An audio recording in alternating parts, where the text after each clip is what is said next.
If you develop the straddle pancake, you'll have all the mobility you will ever need from the backside of your body. With our modern day lifestyle, most men could use this stretch, though it often seems unattainable the first time you sit into it. I'm going to tell you why I think it's actually very functional and show you an even better option for most people.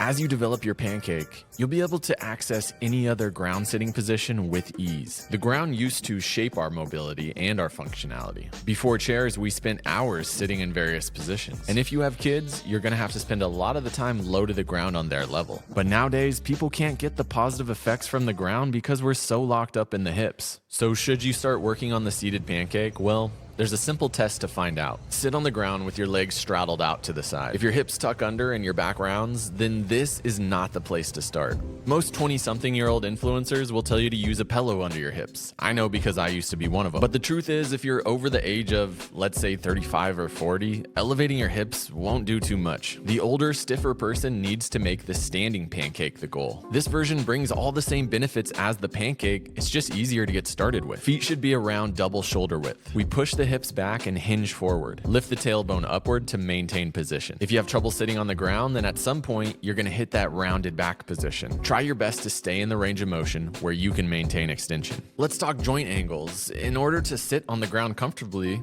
we need to get a hip hinge that's at least 90 degrees. But here's the thing, standing good morning, we have gravity assisting us downwards. When we're seated, we have to figure out how to engage the correct posture internally. We achieve this by using some hip flexor engagement to roll onto our sit bones and shift our weight forward. One of the reasons standing pancake is so good is because we get a loaded stretch for our inner thigh muscles. This can often be the cause of locked up hips, especially in males. Over time, you'll naturally widen the stance, and if you can get to about this level, you'll be fully unlocked in your hips and hamstrings. Here's the prescription: 10 reps of standing pancake, and then practice sitting in your straddle directly after. Now here's 2 more exercises everyone should do to support your pancake journey.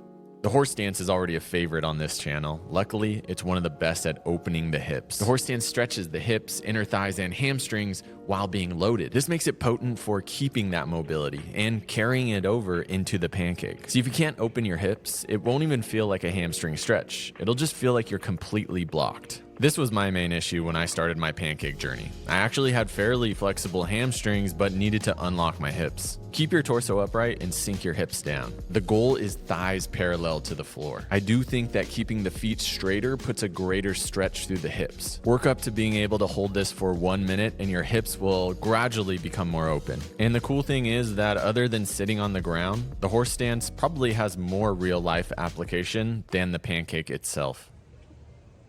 There's no way around it. If you want a good pancake, then you need flexible hamstrings. The straddle pancake won't hit our hamstrings as direct as if we narrow our stance for a traditional good morning. Keep the knees straight, push the hips back, and make sure that your back stays flat. Realistically, you will round in your pancake. But this drill teaches your pelvis to maintain position as far as it can before you round. Knees straight stretches the hamstrings more, but also you'll need straight knees to get into the pancake. Do 10 reps and pause at the bottom for a few seconds of each rep. Optimally, you achieve greater than 90 degrees of hip flexion. Touching the ground is a nice long-term goal. Notice there's nothing passive. Adult mobility should feel more like strength training rather than stretching. If you can sit on the ground in a good position, this is how I work on my pancake. I've always had the most success with holding something very light in my hands. Water bottle works great. Find that good seated position by rolling onto your sit bones. Essentially, you're resisting any tucking of the pelvis or rounding of the spine. And here's the magic. Reach your small object forward. This will help you elongate your spine and stay on those sit bones. Start with some very small hinges, getting the pelvis comfortable with maintaining the position. We're also getting the hamstrings comfortable with lengthening and then pressing into the ground to raise the torso back up. Most people start folding over and getting super rounded. Instead, take your time to feel this reach throughout your spine and pelvis. Now, rounding into the deep position is completely fine. Just try to stay on your sit bones and pull through your hip flexors. So whatever level you're at, do 2 sets of horse stance and good mornings first to prep your pancake. Then do 2 to 3 sets of the pancake variation you're working with. Make that last set your deepest.